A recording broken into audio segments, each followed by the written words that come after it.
¿Cuántas veces hemos visto en películas, en telenovelas o esas historias que se cuentan en voz baja a la novia frente al espejo el día de su boda, dudando?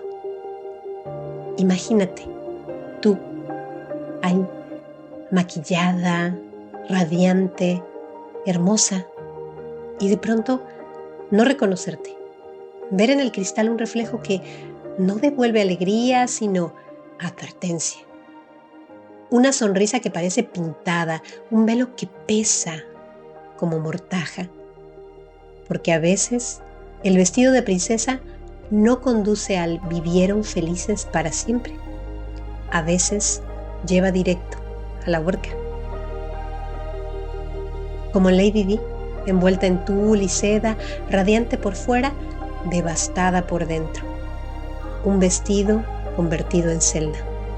El inicio de una condena. En la salud y en la enfermedad. En lo que callas y en lo que muerdes. Hasta que la muerte, literal, los separe.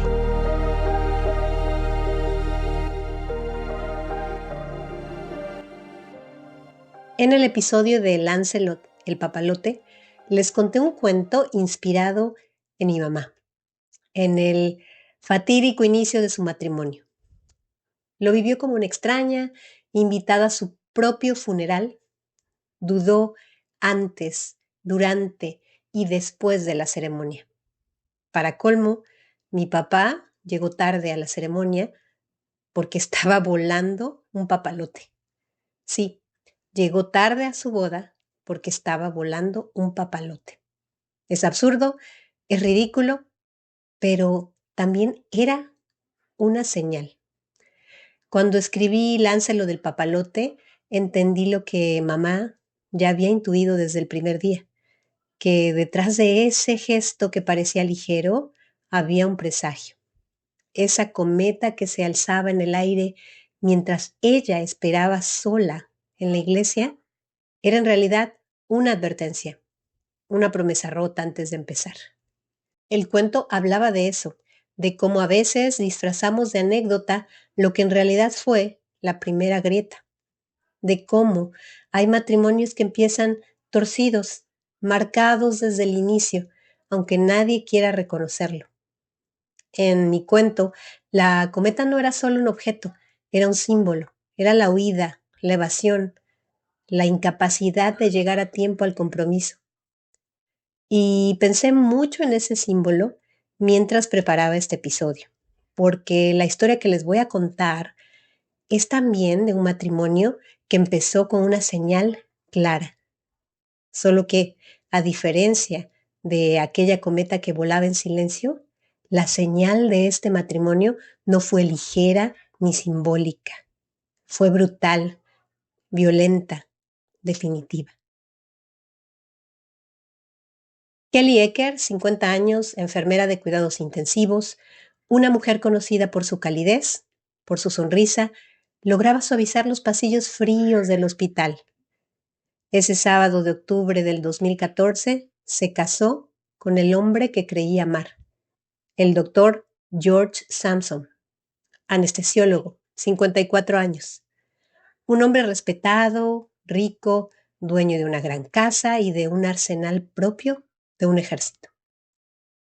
12 horas después, ambos estaban muertos. Él, por su propia mano. Ella, asesinada a tiros por el mismo hombre al que minutos antes había llamado esposo. Imagina que eres la novia en el espejo, pero no reconoces a la mujer que te devuelve la mirada. Hay algo raro en esa sonrisa ensayada y tienes la certeza clavada en las tripas de que estás dando el paso equivocado. A Kelly, sus amigos la describían como dulce, trabajadora, de esas personas que siempre piensan en los demás antes que en sí mismas. A George lo describen como reservado, serio, un hombre de rutina, con fama de ser eficiente en el hospital, pero difícil en lo personal. Para muchos, un misterio. Kelly había vivido amores difíciles, 3 hijos, 2 matrimonios fallidos. Sabía lo que era criar sola, trabajar turnos dobles, sentir la fatiga hasta en los huesos. Tal vez por eso aceptó la estabilidad que George ofrecía. Un médico con reputación impecable, una casa de película, era un hombre mayor, serio, reservado y obsesionado con sus armas. Vecinos lo conocían como el coleccionista. En su sótano había más de 90 armas de fuego, incluyendo rifles automáticos y silenciadores. Tenía licencia federal para comerciar con ellas. Kelly, sin embargo, no parecía tenerle miedo, al menos no todavía. El 4 de octubre del 2014, Kelly se vistió de blanco por tercera vez. Su hijo menor de 10 años estaba allí, junto a familiares y amigos del hospital. George aparentaba serenidad, aunque algunos notaron su rigidez.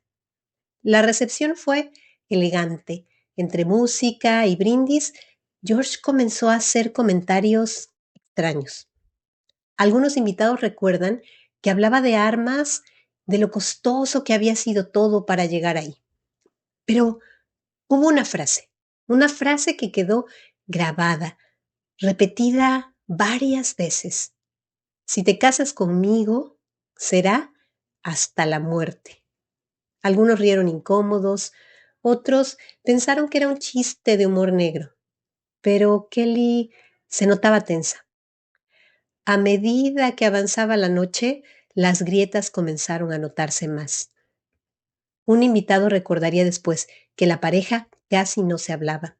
Él se irritó cuando su tarjeta de crédito fue rechazada por el restaurante. Sí, no aceptaron su tarjeta de crédito y él se puso volátil. Todos esos pequeños roces, esas miradas, se les notaba discutiendo. Los meseros los vieron pelear en voz baja y los invitados empezaron a notar la incomodidad. La tensión se podía cortar con un cuchillo. Al final de la fiesta, George se marchó sin su esposa. Ella se quedó sonriendo, fingiendo que todo estaba bien, pero las sombras ya estaban al acecho. Esa misma noche, sin esperar al amanecer, Kelly le dijo que pensaba anular el matrimonio, una confesión que cayó como dinamita.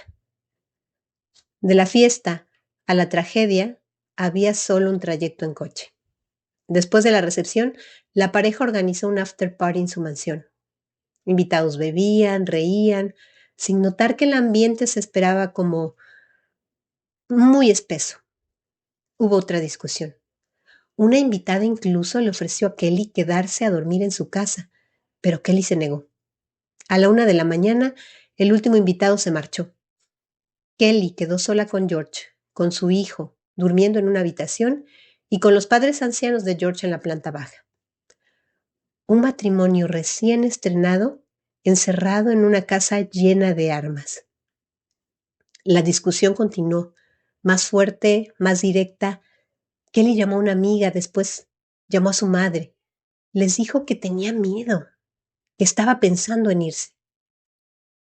A la 1:20 de la madrugada, el miedo se volvió desesperación y Kelly llamó al 911. ¿Cuál es su emergencia? Ayúdenme. ¿Qué está pasando allí? Me está dando una paliza, por favor. ¿Quién? Mi esposo. Se escucha un golpe. La llamada se corta. Kelly da la dirección equivocada. En medio del pánico, cambió los números de la casa. Solo 2 números. Pequeño error. Error que retrasaría a la policía minutos que costarían una vida. Unos minutos después, una segunda llamada. Gritos, disparos, el sonido de la muerte atravesando la línea telefónica. Sus últimas palabras fueron: "Oh, Dios mío". Luego el silencio. Cuando la policía por fin llegó, la casa estaba sumida en un silencio extraño. Subieron las escaleras y encontraron a Kelly en una habitación. Múltiples disparos en la cabeza y el pecho. El niño de 10 años, los padres de George, ambos fueron rescatados ilesos. Pero el asesino ya no estaba. El SWAT team entró con un robot al sótano y allí, junto a la caja fuerte llena de armas, George yacía muerto. Una pistola calibre de 45 aún caliente en su mano. George, médico, excelente condición económica, coleccionista de armas, con una ex esposa viva, 3 hijas adultas. Su vida parecía ordenada, predecible, no había reportes de violencia doméstica, no había intentos previos de suicidio, pero había señales de celos, señales de control. Hubo un episodio en la fiesta navideña del hospital donde trabajaban, donde humilló a Kelly frente a todos sus colegas. Era claramente un hombre acostumbrado al poder y le gustaba tener siempre la última palabra. Kelly, hija, hermana, madre de 3 también, era una enfermera con vocación. Un paciente terminal la recordaría con dulzura. Ella hizo que la habitación del hospital se sintiera como un hogar. Nadie podía imaginar que esa mujer, capaz de cuidar de todos, no pudiera cuidarse a sí misma. No pudiera salvarse a sí misma. ¿Qué pasó esa noche? Algunos dicen que discutieron por el acuerdo prenupcial.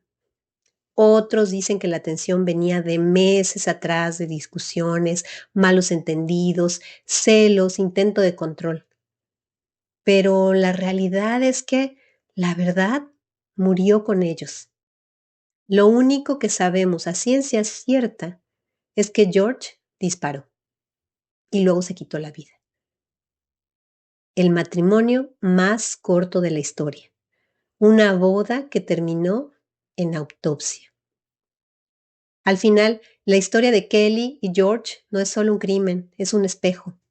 Uno en el que muchas mujeres pueden verse reflejadas, las señales ignoradas, las promesas que se convierten en cadenas, el peligro que se esconde tras una sonrisa perfecta. Kelly no necesitaba un príncipe azul, necesitaba seguridad, y lo que obtuvo fue una noche de bodas que ningún cuento se atrevería a escribir. Y vuelvo a Lancelot del papalote. En mi cuento, la cometa era el signo de una ausencia, de alguien que no quería llegar al altar. Pero en esta historia, en la historia verdadera, el signo estuvo a la vista desde la primera noche. Esa frase repetida como un conjuro, esa falta de ganas, ese control, esa falta de apego. Lo que empezó como una promesa terminó como una sentencia.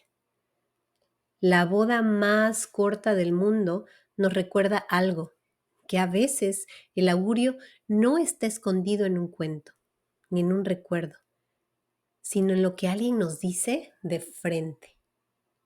La pregunta es si elegimos escucharlo. Copyright 2025. Al toque de la una. Todos los derechos reservados. El contenido de este podcast, incluyendo audio, guiones y cualquier material adicional, está protegido por leyes de propiedad intelectual. No se permite la reproducción, distribución o modificación de este contenido sin el permiso expreso de Al toque de la una. Gracias por respetar nuestro trabajo y por escucharnos. Nos vemos en el próximo episodio.